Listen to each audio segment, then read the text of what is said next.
бас анхны тусламж гэдэг энэ сургалтанд суусан хүн одоо би шууд сэтгэл зүйч болоод эсвэл сэтгэл засаж болоод би таныг уншлаа, таныг имжлэн гэсэн биш.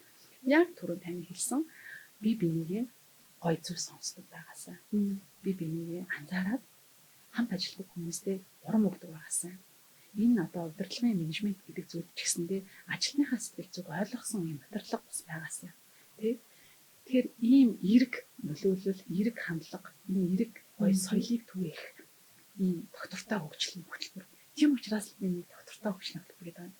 Ерөөсөө ингээд нэг байгууллагын менежер хүн эсвэл захирал хүн миний гарсныхаа дараа нэрээ бид нар бас яагаад энийг ажилтнуудаа заримдаа ингээд сонсох хэрэгцээг нь хангах хэрэгтэй юм.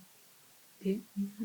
Одоо зөвхөн болгонд одоо сонсогдох хэрэгцээ гэж байдаг. Тэгтэл ингээд ойлгогдох, сонсогдох тэр хэрэгцээ гэж байгаа. Тэрийг нь бид нар нэг өдөр цаг гаргаад хүн болгоно сонсох хэрэгтэй гэж байна. Энэ нь одоо тухайн хүний сэтгэл ханамжтай ажиллах, ажил дээр эргээд бүтээмж гаргахад нөлөөлнө гэдэг ерөөсөө юм жижигхэн үйлдэлийг соёл болгоод тэгээд ингээд том импакт үзүүлэх